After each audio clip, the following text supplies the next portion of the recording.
The North Korean people, escaped North Korea, they don't want to be called as defected. Very hard to grace that the fabric of this oppressive society unless you live in there. Like every moment you live with a fear, like feeling like a gun pointed at your back.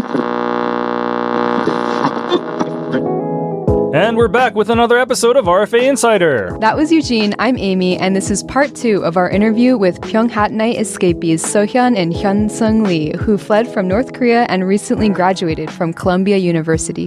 The second half of our discussion talks about the issues that North Korean escapees face, including the proper term that we should use when talking about them, and then covers the siblings as they get used to life in New York City. So let's get back to the discussion with Seohyun and Hyunseung in 3, 2, 1. 어떻게 만들었지? 他们录片打嘞。怎么做的?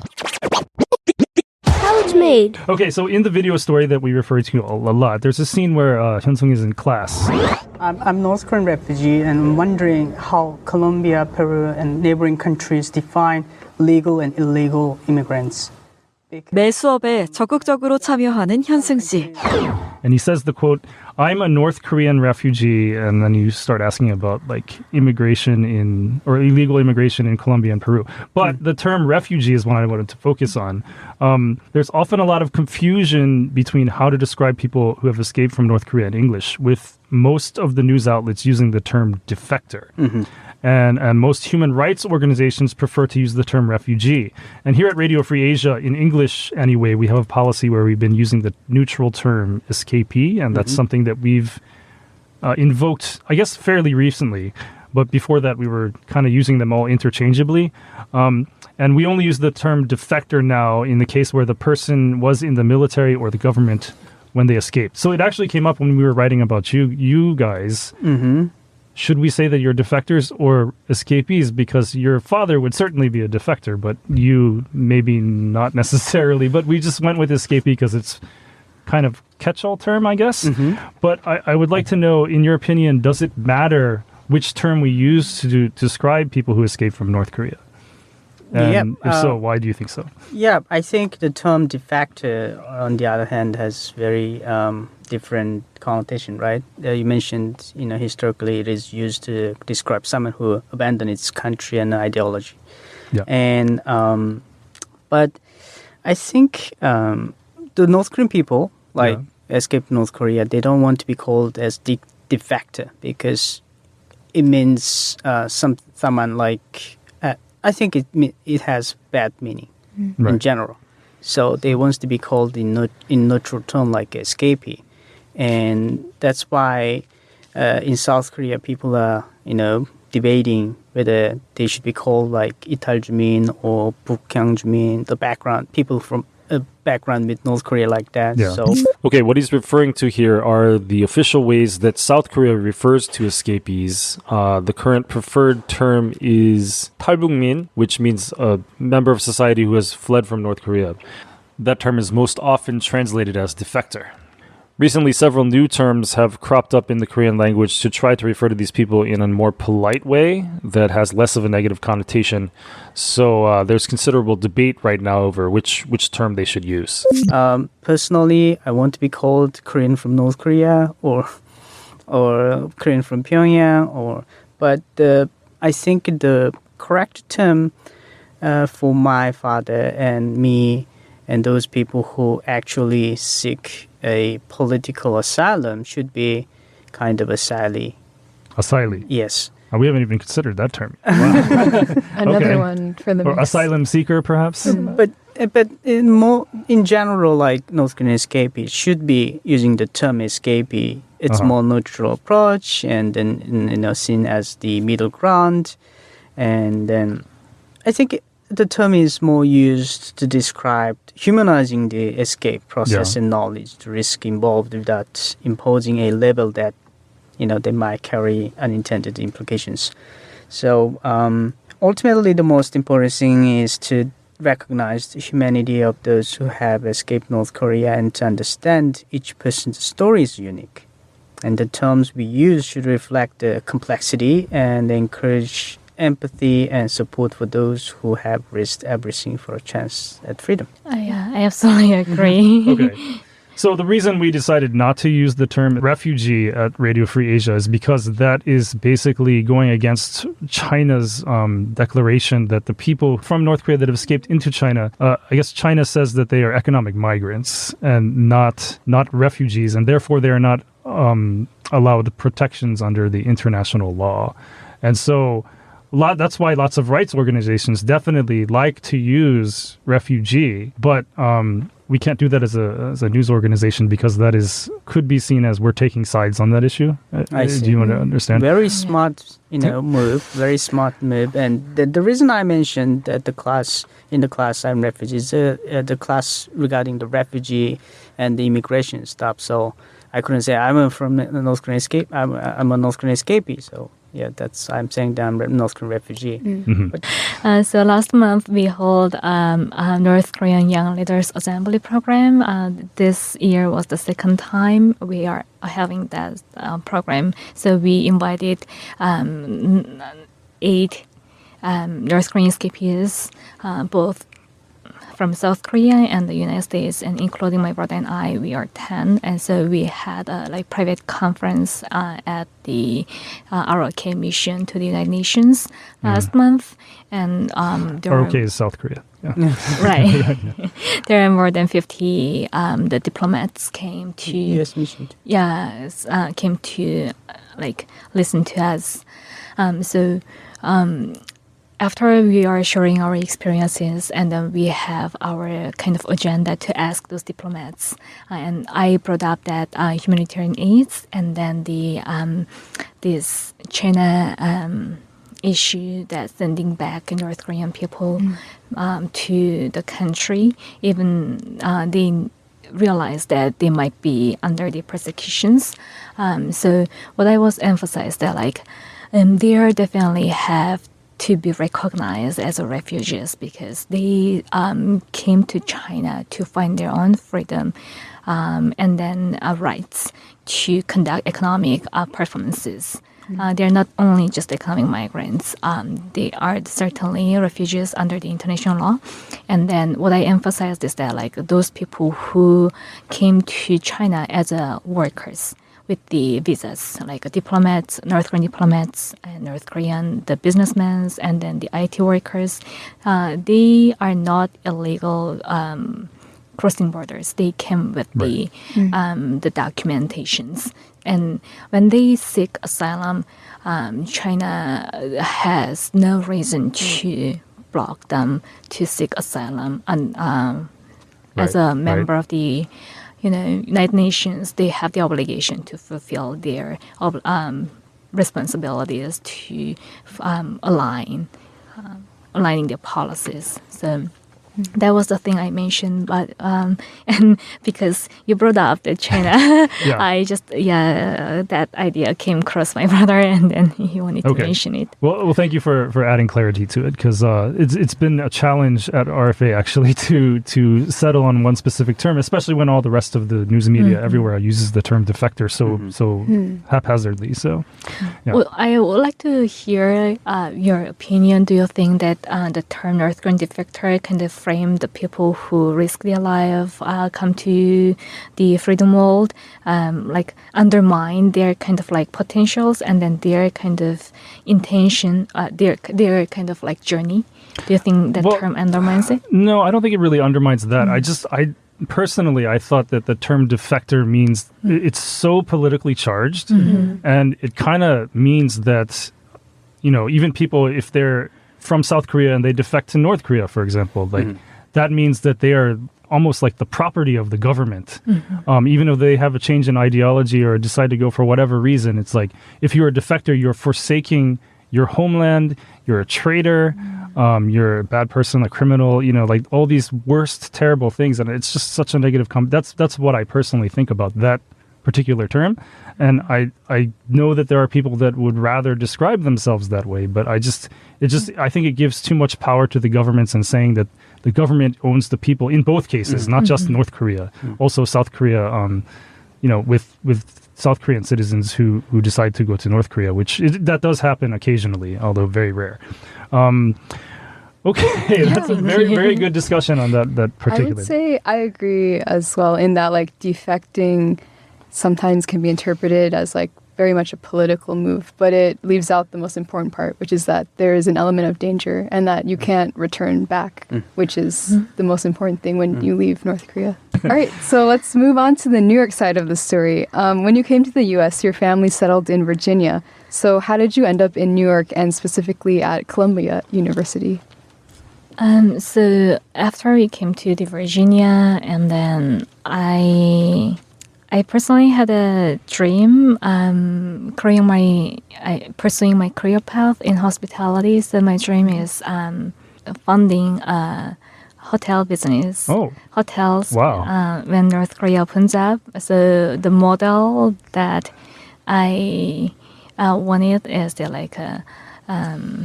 the first seasons here, like luxury original dealing, 5-star models.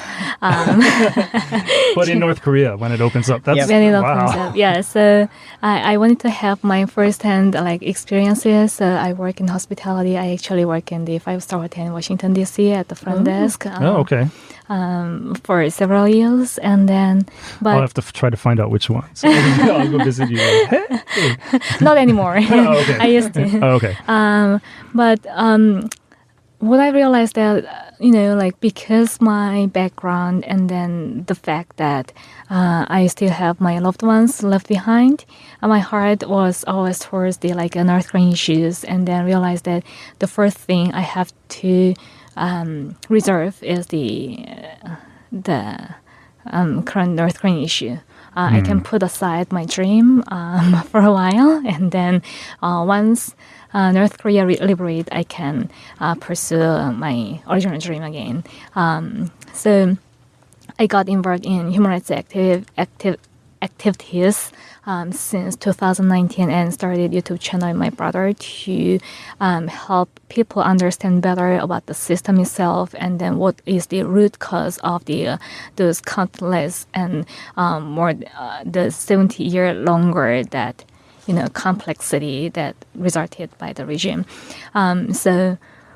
And while I was working in this field, what I realized is that I know North Korea maybe more than anyone, but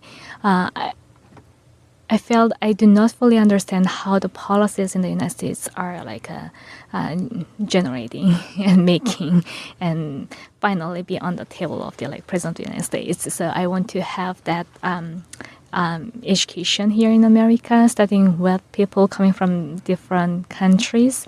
So I applied for the graduate school. I think I applied for 5 or 6 schools, and I got all accepted. Oh, wow. Congratulations. Thank you. Lucky you.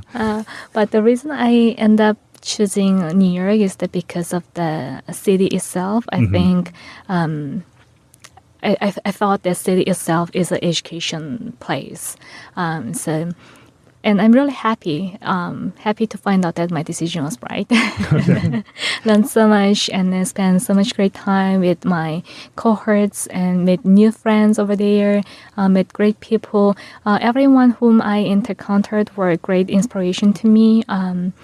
They kept saying me that they are so inspired by my story, but in a flipping side, I'm also inspired by their kind of compassion and then efforts to listen to those minor voices as well. So wow, that was my experience in New York, and yeah. Okay. I'm gonna pass that answer to my brother here. I'm simply for my sister's past.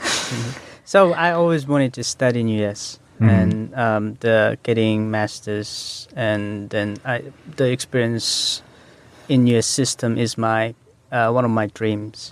So yeah, I had a long plans, but because of the reality, I had to work, part-time, full-time, and my sister got into Columbia first, and then I was so motivated, and I had to go too. So I studied, and then 1 year later I joined. But my program was 1-year program since it's mid-career level program. So she had 2-year program, so we graduated together. So I guess in some ways you're saying that there was a little bit of a sibling rivalry there. Like, oh, she's going there, I have to go there too. No, I mean, the reason I choose New York City is because my sister was there. So, Okay.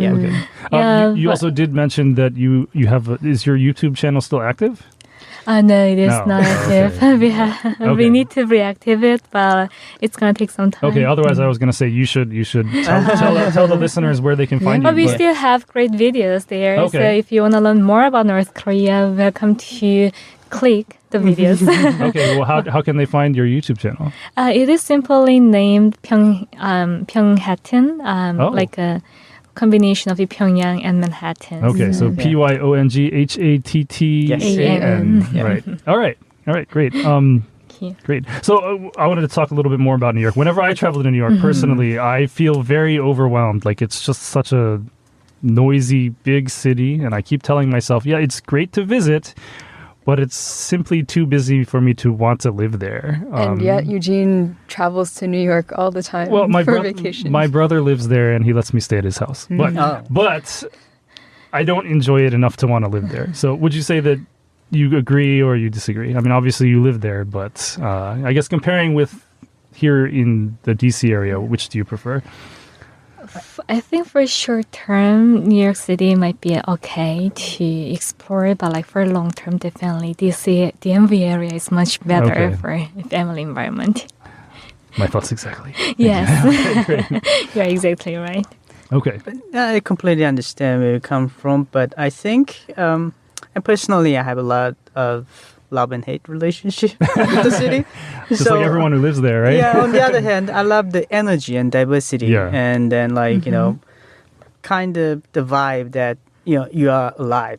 Right. So one thing that I can say about if you are in New York, like it seems like compared to other cities anyway, if you are not just like the basic standard idea of what an American is, it doesn't matter. Like there's everybody from all over the world is there, and I guess there's a more accepting of very diverse experiences and opinions, and that's one thing that I think we could use everywhere. But New York City traffic and cleanliness, maybe not so much. Yeah, but East Side is much better than the West Side, and then I definitely agree with that. It is quite noisy. Yeah.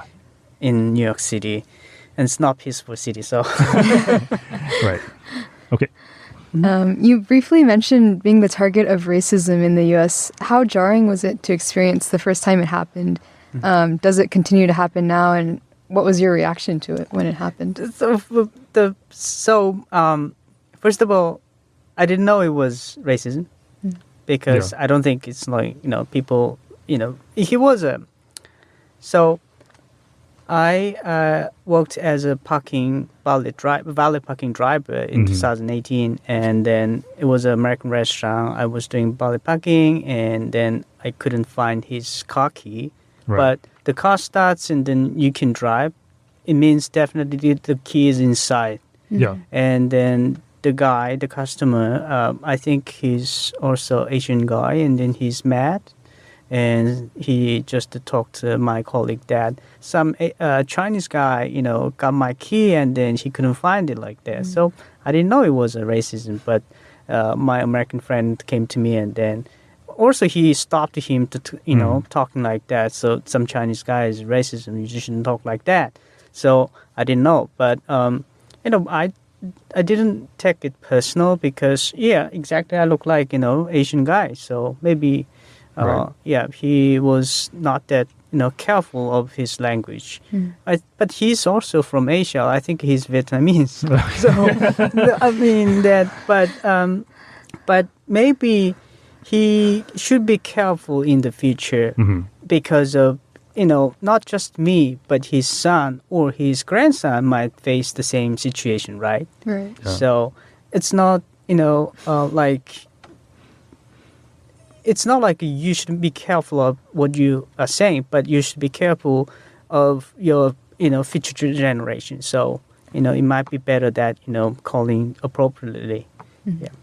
Okay. So at the beginning of the video, which we keep talking about, You say that you never really thought of yourself as a New Yorker, but everyone seems to have a different definition of what New Yorker means. So for some, it means you have to have grown up there, and for others, you can only become a New Yorker after you've lived there for like 5 years or 10 years. What would you say it is that makes someone a New Yorker, and why do you think that so many people aspire to be this once they move there? To me, at least, being a New Yorker requires more than just living there and getting by. So I think like living for 5 years not enough. That's not wow, okay. It's not enough, and I think it is the reason I'm saying is that it is more about like having a deep cultural connection to the city and really understand, its unique vibe. Right. And we all know New York has a rich history, the complex like social fabric, and all these unwritten rules that makes it special. Being a New Yorker, you have to understand all of these elements, I think. Right. So that's why I said, even after living for 2 years, I still don't think I'm a New Yorker. And even after like for maybe 10 years, I wouldn't think I'm a New Yorker still. 10 years. Yeah. Wow. I guess my brother's not a New Yorker then. Definitely, I lived less than, Yeah. my sister. Live in New York less than my sister. So I'm not a New Yorker. And then I think I love lots of things in New York, the opportunities and creativities. But I don't like the madness of people in New York City. So Okay, well, we will officially allow you to call yourself DMVers, okay? How about that?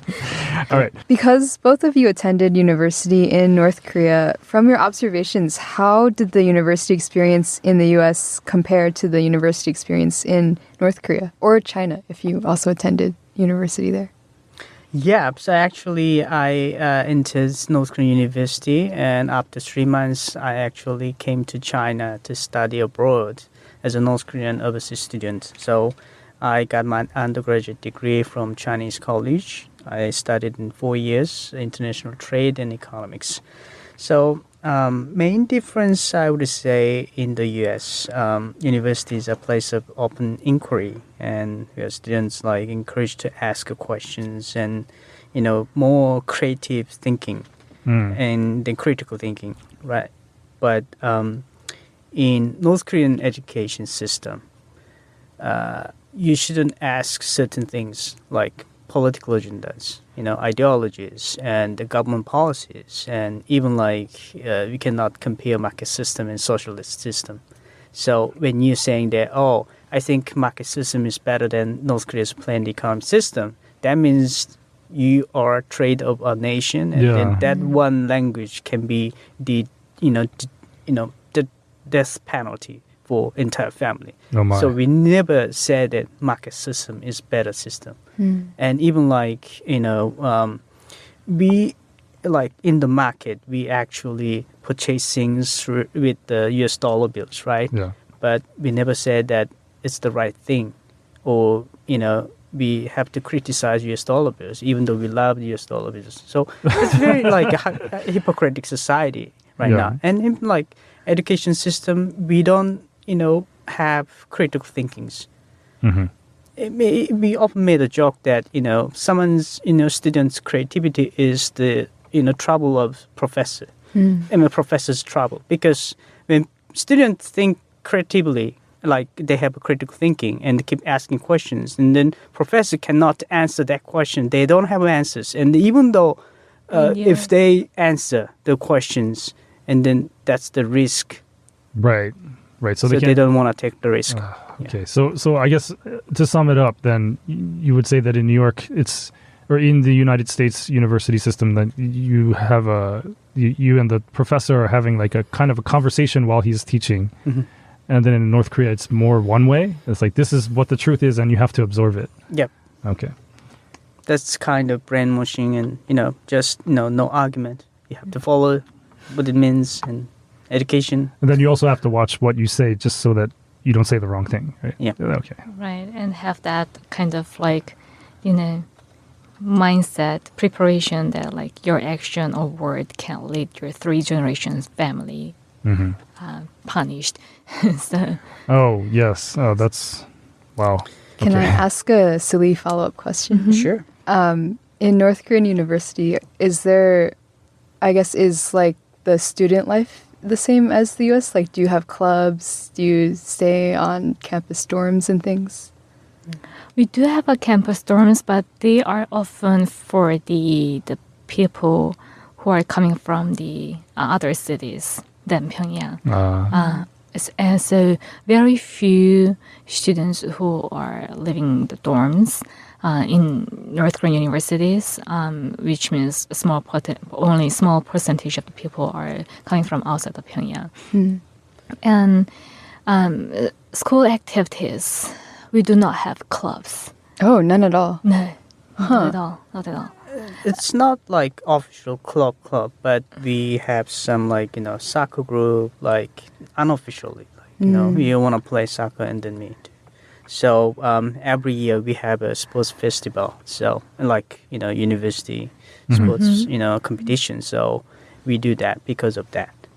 I mean, we do have groups because of that. So, but club, you cannot form a club by students. Yeah. I see. Yeah, so guys' life and the girls' life is quite different. Guys can take that playing soccer as an excuse to form a club-like, this gathering. But like for girls, we don't have that much excuse to. But simply, you don't have much time to do some activity. Exactly. For example, you have to get up like 7, and you could take a train to get school like more than 1 hour simply, and you take classes even like up to 3 p.m., 4 p.m. And, they are forcefully study the ideology and other stuff, right? The history of Kim family. Or forced to serving the laborers. Yeah. Oh, right, yeah. Yeah, So, and then mostly they are mobilized by the government to, do some government construction projects. So yeah, the students should graduate in 4 years, right? right. And even my friend is 7th grade. University, 7 years, he hasn't graduated because 3 years he was mobilized to the government project. Oh, my. So yeah. I have another follow-up question about this. So, when I'm working on Korean stories, I often hear about that people get the right to go to university after they've served their long military service. So I wonder, is there like a big age gap between college girls and college guys, like almost like 10-year gap, or is it? Yeah. There is. Okay. So North Korea high school students graduate their high school in their 17s. Okay. And then from 17, you are adult, and then you can be a worker, military soldier, or a student, college student. So most we had education in North Korea, like a high-profile education. Yeah. So our schools are exempted from the military service. So actually, Okay. my sister's friend or my friends, they all advanced to college, but I served military. Okay. Yep. But in any case, North Korean military normally used to serve 10 years. Right. So in normal situation, up to 10 years, you get into college. And think about that. It's like they are 27 years old. Right. And then the new students are 17 years old. It's 13 years gap. Wow. That's not fair. That's like the prime dating years. I don't know. That's too bad. All right, let's move on to the next question then. So congratulations once again for graduating. We'd like to know what's next in your future and what do you hope to accomplish in the U.S. and moving forward? After my graduation, I'm trying to think, what accomplishment I should pursue. So I made my plan to do 3 things. The first thing I want to do is still working on the North Korean issue regarding human rights and the security and sanction stuff. And I want to be policy influencer on American politics regarding North Korean issues. So that's one part I will continue doing that. The second part I want to contribute is, information is power, knowledge is power. So I want the people get enlightened by outside information. What I mean people is people in North Korea. Yeah. So when they have knowledge, I think they have when they have knowledge, and then I think they can make informed decisions regarding on the North Korean regimes and then the ruling. So I want to give them more general and educated information. So I'm trying to, build a devices or some service platforms so that North Korean people can access. I have some friends, engineers, and then the research fellows, and we're trying to think that what might be the best, solution for the, in North Korea, they cannot use internet and they cannot use signal coming out.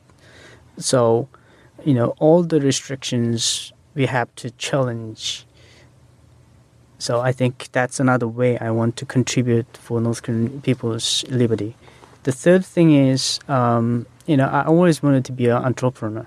So I did business up to my graduation in China, and I did shipping and natural resources trade business. So entrepreneurship is another goal I want to achieve. So whether it's IT service or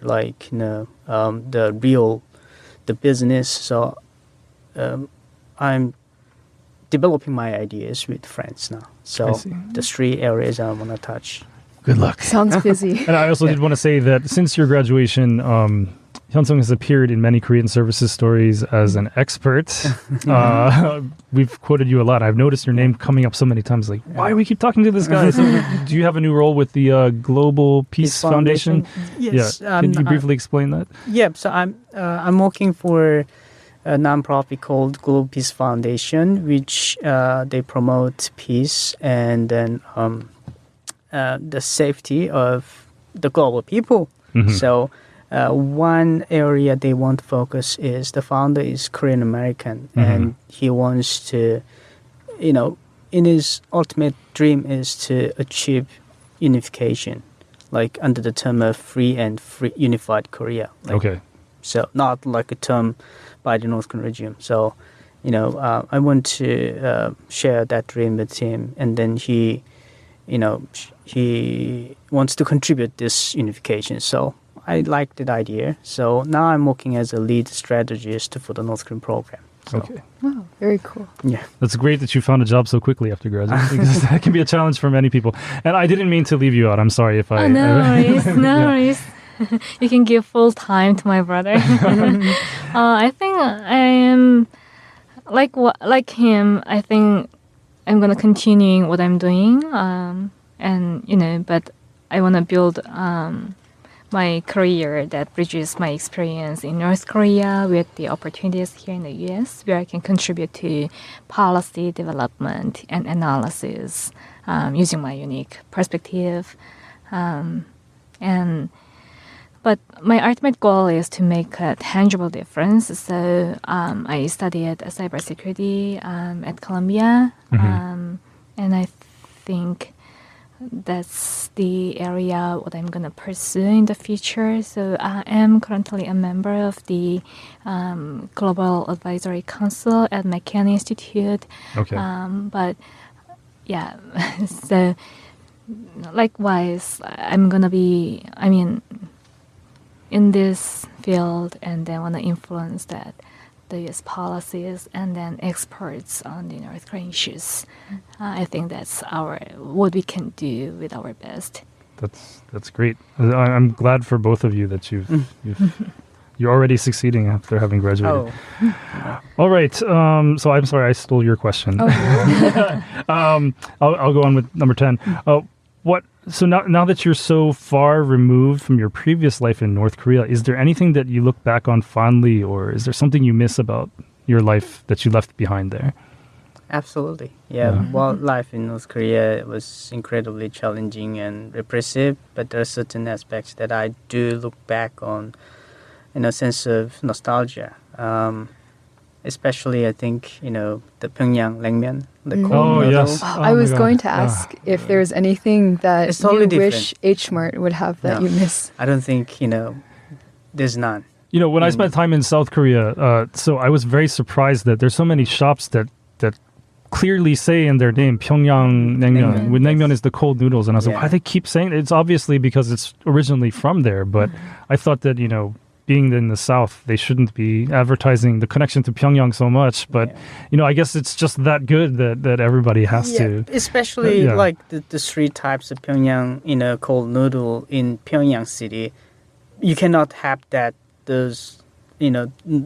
specific noodle in here or South Korea. Yeah. So it's like a struggle for me then. Oh, should I go back to North Korea for that naengmyeon? No. No, this is joking. You don't want to risk your life to only have the one. So that's one part. And the second thing I missed a lot is my community. So my friends, especially college friend, high school friend and military friend. So, sometimes I think, I want to reach out to them, but, I know some people are, outside of North Korea, but due to their safety, concern, and I don't want to make them in a dangerous situation. So you kind of have to just limit the contact or just not contact them at all. Not contact them. Yeah. There's a temptation, so should I contact them? Right. Yeah, I think it's all same, but the thing that I miss the most is the people there, like relatives, neighbors, friends. So the life in North Korea, compared to the life here was challenging, but it doesn't mean that we didn't have any happy moments over there. So yeah, I think that is the hardest part to describe, what I exactly miss. But at the end of the day, I think it's people. Yeah. Yeah. Okay. Do you feel any sort of survivor's guilt, so to speak, when you think about, your community that you miss or your friends and family back home and the path you're currently on now? Yeah, honestly, I think the questions like this really kind of tough for someone who came through this journey. But I think it is also a question that we should more openly talk about with the people. It itself explains a lot about the system. Someone whom I met last year, she mentioned, I don't quite recall where she's from, but she said that she enjoys the freedom here in America at the risk of her sister's life, I think.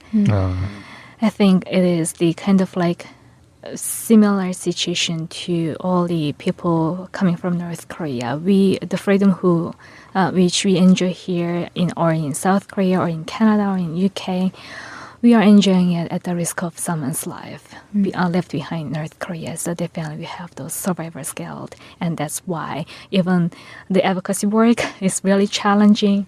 Doesn't quite pay a lot, but that's why the reason we are committing our life here for this issue. So I guess the next question is redundant, but I guess are you still able to have contact with these family members that you left behind?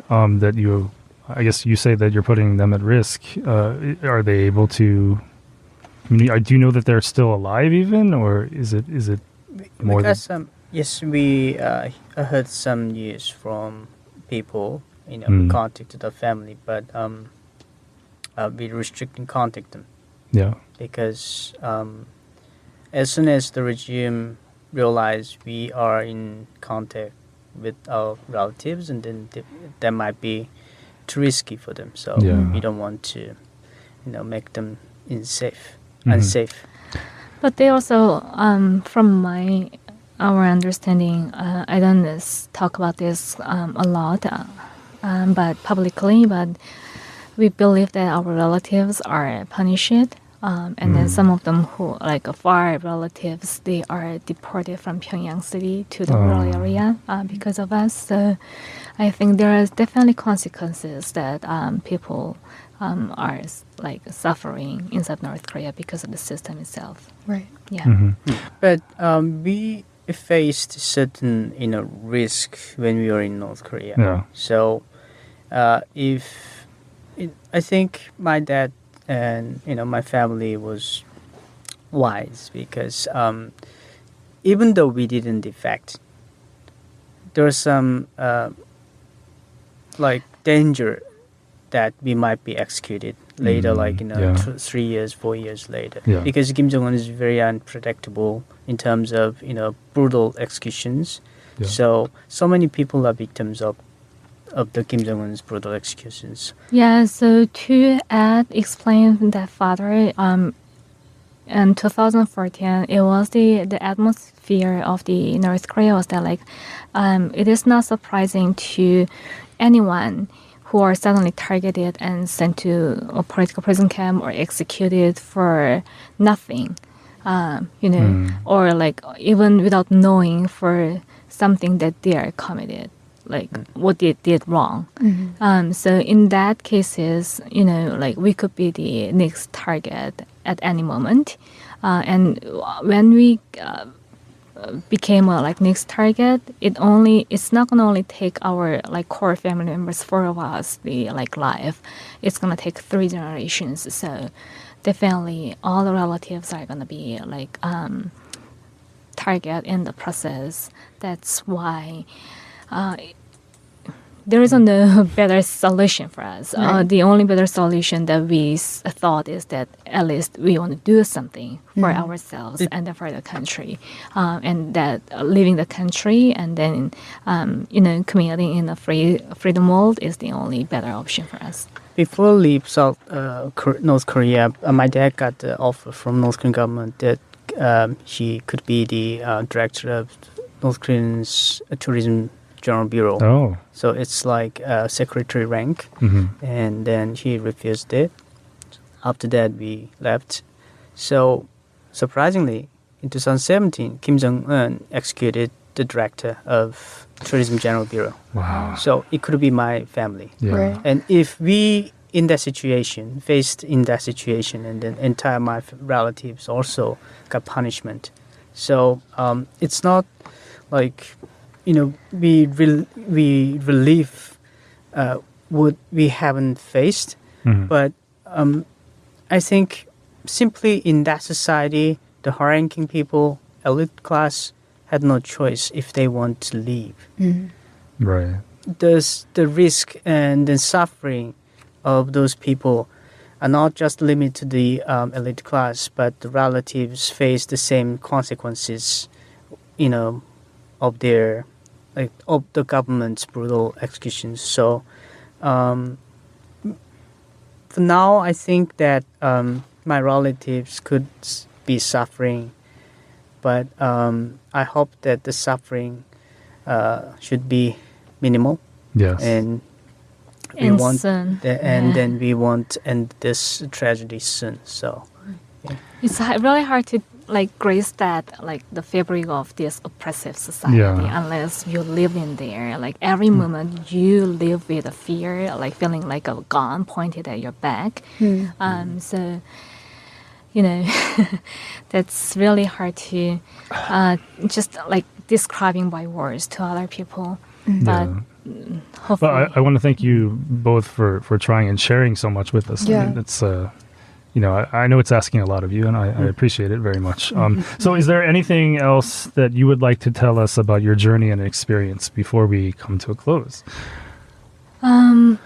I mean, we pretty much covered everything, but there is something that I want to ask people, to those who are involved in policymaking process. I know it is part of their job. Probably one of the policy on North Korea could be just one among thousands of other their tasks, but your single decision could make can mean a lifetime or even generations of those people who are under the single family dictatorship in North Korea. So I wish that they take more deep responsibilities and then focusing not just on the immediate outcomes, but on more for the long term, those strategic and future oriented policies for people in North Korea, not for the dictatorship. And I want to also ask the society to empower the voices of North Korean young people. The reason my brother and I, while we are doing the like full-times and part-times with the multiple jobs while struggling, maintaining our life here in the U.S., the reason we still pursue the education here is that we want to leave a good example for the people who might see us through those like outside informations, smuggled informations in North Korea. As long as you are diligent enough and have the hope and like work hard, so much better lives are out there outside of North Korea. So I mean, I often during the advocacy work, I often get the questions from the people, how can we help? And there are so many ways you can help. It simply starts from the like sharing our tweets. Now it's X and Facebook, Instagram posts, and to the actually mentoring those North Korean escapees also, opens up more opportunities for the people finding a new like job career path in this country. I think all these small or big hands help them and empower them, and eventually it will give the hope to the people inside North Korea, bring the change through their own power. That's very powerful and strong. Yeah. Thank you. Thank you. So I'd like to leave a message with the audience and the people's life in North Korea and then escape from North Korea is not just about the survival. It's the resilience and the pursuit of freedom. And I hope they remember this, and it's the fight for freedom is ongoing inside and outside of North Korea. So we need to support these people, and we have to make this country liberated. Wow, that's great. So I would like to thank you both for being our first guests on RFA Insider from outside of our organization, because everybody previously who has come on before has been related to RFA in some way. So thank you very much. We're very grateful to have you to talk about this. Thank you for having us. Yeah, It was a wonderful talk. Thank you. Okay, so more RF Insider is coming up after this, so please stay tuned.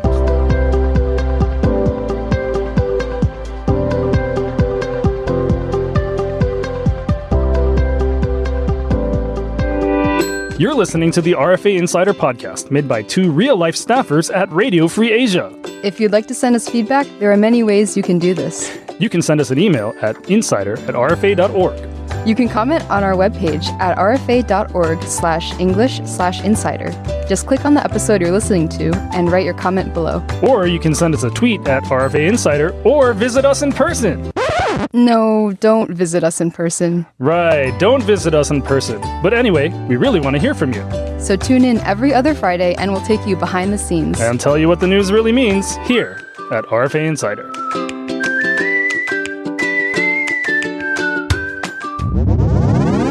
Well, it was a really great interview, and once again, we want to thank Hyunseung and Seohyun for taking the time to meet with us and talk about their experiences. So I'd like to ask you, Emmy, was there anything that they said during the interview that you thought kind of stood out?